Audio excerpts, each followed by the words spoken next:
It's recording. Alright, so... Why don't you stand over there next to the camera, Yeah, because that's then smart. that way I can look at you and it looks like I'm looking at the camera.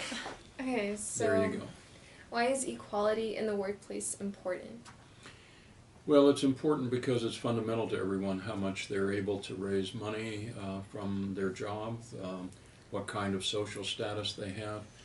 And when a particular racial group is discriminated against, as African Americans were back in this era, it's really debilitating. It often follows with going to poorer schools, having poor health care, living in worse housing. All of those effects come with employment discrimination. Whose responsibility is it to ensure this equality?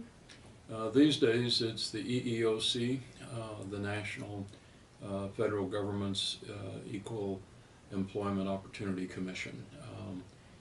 Back in the day that Alderman Carey was fighting for these issues, there was no such commission. This only came after the Civil Rights Acts.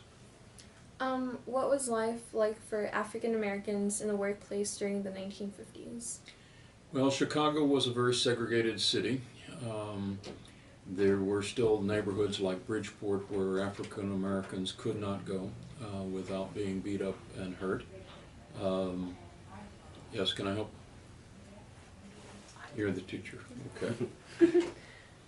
Okay, Welcome. So we can start over with that question.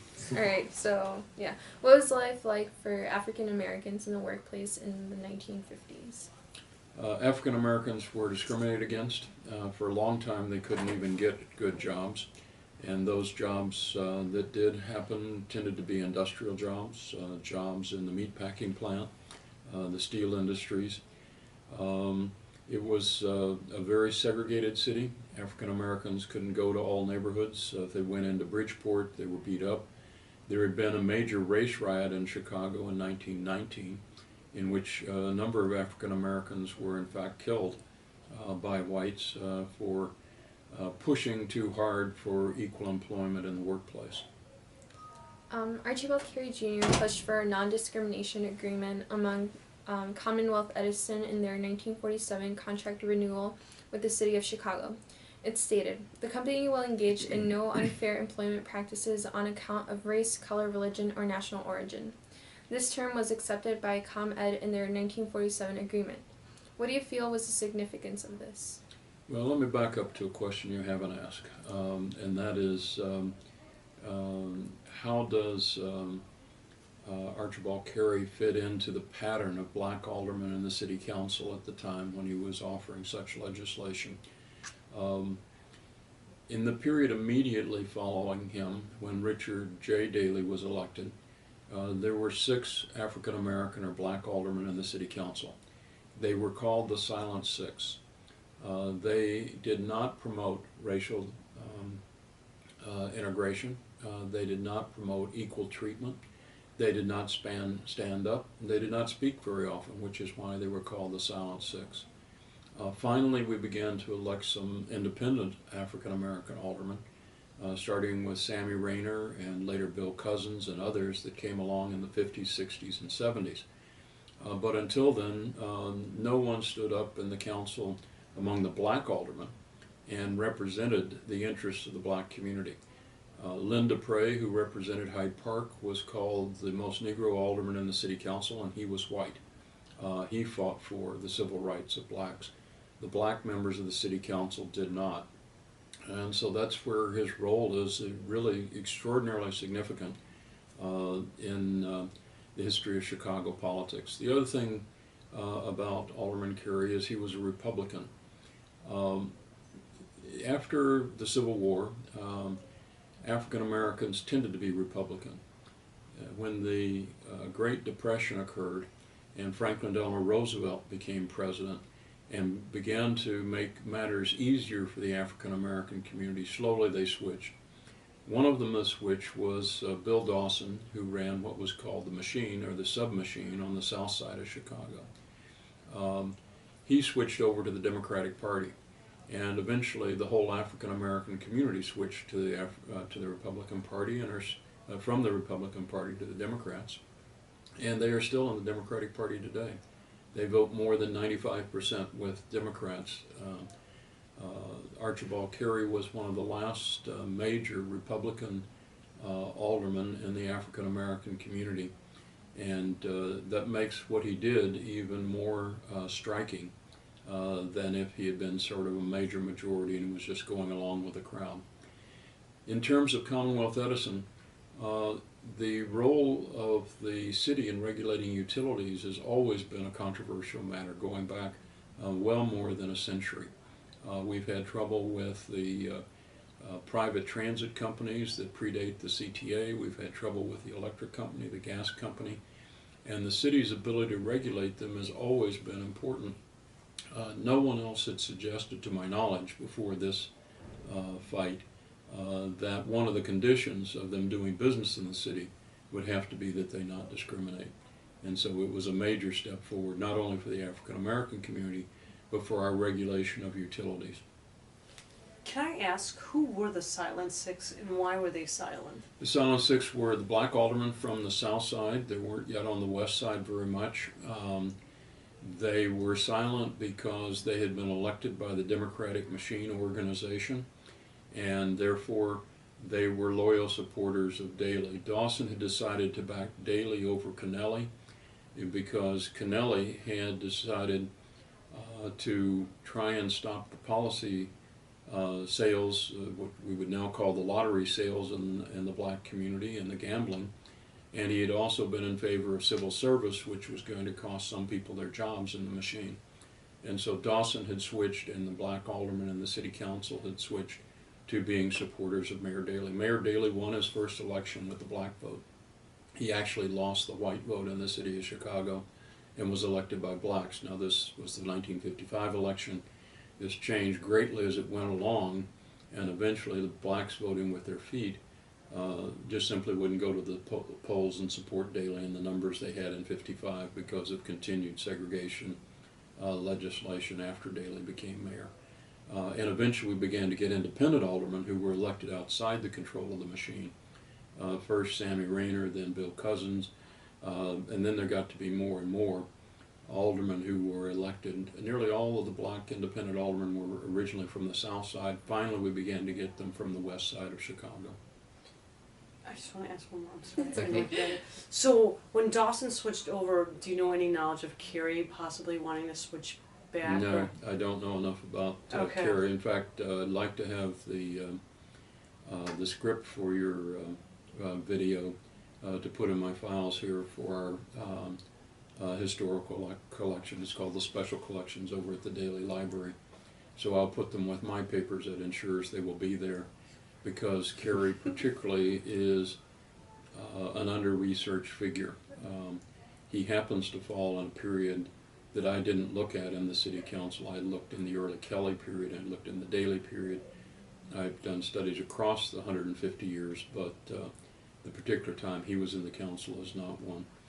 He's also an interesting parallel figure with someone who became much more famous, and that's Paul Douglas, who, as a white alderman representing Hyde Park, went on to become U.S. Senator and much more famous. Carey fell into the background and is not remembered much today, even by historians. Archibald Carey Jr. was the chairman of the PCGE, the Presidential Committee on Government Employment, which was a federal agency which investigated complaints of the government and its officials whom engaged in unfair employment practices. Was a committee like this necessary? Would it still be needed today? We still have it in essence. The EEOC is, in a way, a successor. The difference is the EEOC doesn't just investigate. They can actually bring federal regulations to bear. They can take lawsuits. They can actually enforce. So if the EEOC, for instance, were to investigate Commonwealth Edison and find discrimination, they could correct that. Whereas the commission that Carey headed could do investigations or raise public policy issues, but they couldn't find, they couldn't convict, they wouldn't take cases to court. So the EEOC is vastly more powerful today, but it is in essence a continuation. Why do you think President Eisenhower implemented the PCG, the organization? Well, I think Eisenhower is basically a fair man, and it was still important to try and keep African Americans as Republican supporters.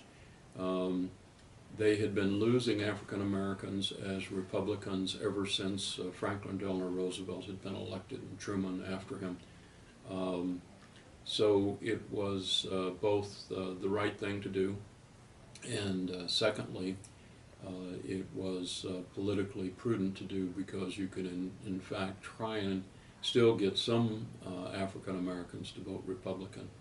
They hadn't swung over as strongly until really the civil rights conflicts finalized that transformation from all blacks being Republicans from the Civil War up until the Great Depression, and now all blacks are essentially Democrats, with only a few exceptions. There are only a handful of members of Congress who've been black Republicans. There are a handful over time, but very few. Were there any significant changes in the treatment of minorities, especially African Americans, during this time in the workplace? It was a very slow process. The real breakthrough came with the Civil Rights Movement and the sit-in movement in the 1960s. It was only after really the Civil Rights Acts passed in 64 and 65 that you began to get significant movement in the workplace. Every time we had a war and whites would go off to war, blacks would move up in the workplace. That's why we had the great migrations into Chicago from the south of the United States. And conditions for blacks would improve, and labor unions would improve conditions for blacks. But to get real equality, or much closer to equality, we've really been making great strides in that direction only since the Civil Rights Movement. So would you consider equality in the workplace to be a concern today? Absolutely. All the studies show there's still discrimination, not only against blacks, but Latinos and others. Women are still underpaid in the workplace, although that discrimination is less severe than the discrimination against minorities. So discrimination is an ongoing process. There have been several studies of the EEOC and what's been happening with the cases they've brought on discrimination. We've made great strides. I think Archibald Carey would be amazed to see where we are today in comparison to where it was in his day, but we're still not there to equality. Equality is still a ways off for, again, not only African Americans, but Latinos, Asians, women, and at this point, whites are already a minority in states like California. Latinos are a bigger population. In the city of Chicago, Latinos are the fastest growing population. So the whole issue of discrimination becomes ever more important. Can I ask, I'm sorry? Sure. So whose responsibility is it to end this discrimination? Is it just one group? Is it several groups? Who's responsible for ending this? Primarily, it's to end the process, you have to have it by the elected officials. You have to, I have cited a couple of times the Civil Rights Acts and their importance. Unless the President, the Congress, the state legislature, the city council, the mayors, the governor, unless all of those people are working to end discrimination, discrimination won't end. And eventually you have to change attitudes in the public. The good news from the public opinion polls is that attitudes towards people your age are much better. Would you like to add anything else? The only thing I see in your study which I would emphasize more is the particular importance of his role as alderman and how that shaped him. And as I say, there's some information from my book related to the Silent Six and the daily era that followed him. Some issues of how discrimination was still being fought in the 70s in the city council. And maybe, there are only one or two colleagues in his period of time. I mentioned Paul Douglas, who had significant national or significant roles beyond the city council. So putting him a little bit more in historical frame in terms of who were his contemporaries, what were they struggling with, how much ahead of his time he was, how he was ending out the time of Republican dominance in the African American community. All of those things, I think, place him in context, and it actually makes him look more special and more unique. So why do you think Archibald Carey was ahead of his time, because the Urban League, through my findings with them, disagreed with his findings and wanted more cases brought. Yeah, there were demands that there was more discrimination, more ought to be done, but I don't know of anyone else in that period in, shall I say, public life, an elected official, someone who was appointed to major agencies by the President of the United States. There's no one else at his level doing anything. Of course, people wanted him to do more. He was not able to do what the civil rights movement would do and what our struggle 50 years on after the civil rights movement would be able to accomplish. But the fact that he was even trying and he was making a difference is important. All right, thank you. Well, Okay. Actually, I have a question. Okay. Sure. Okay. Yeah, you're getting left out of Yeah, this. sorry. All these You know women are that ganging way. up on you. Okay, so from my knowledge, what I've read about you, you served as alderman. Yes. Okay, so for Carey at that time, what kind of vigor and determination would you need to have to make the change in his community that he did? You really need to have a clear vision of what you want to accomplish. You have to be very determined. Remember, Republicans are the minority of the city council. When Richard J. Daley came to power, just after Carey ended his aldermanic career, there were only 12 Republicans left in the city council out of 50. He was playing not only a minority racial role, he was playing a minority political role. Now, Republicans have been important in the past. There have been many Republican mayors, hordes of Republican aldermen, but he was at the end of that era. And so he had to use a minority position as someone seen as a part of an inferior race at the time, as someone who was part of the minority party in the city of Chicago, and use that still to bring legislation to force a company like Commonwealth Edison to change its practices, to get the President of the United States to appoint him to a major government post, to be a spokesman not only for his race but for equality. Those are major achievements from someone who, yes, if it was the richest person and the politically most powerful person and they did something, that would not be surprising, but someone who is a minority in both senses, politically and racially, particularly in a time of still segregation. This was a major accomplishment. Okay, thank you. Yeah, turn off. I have a question. Sure.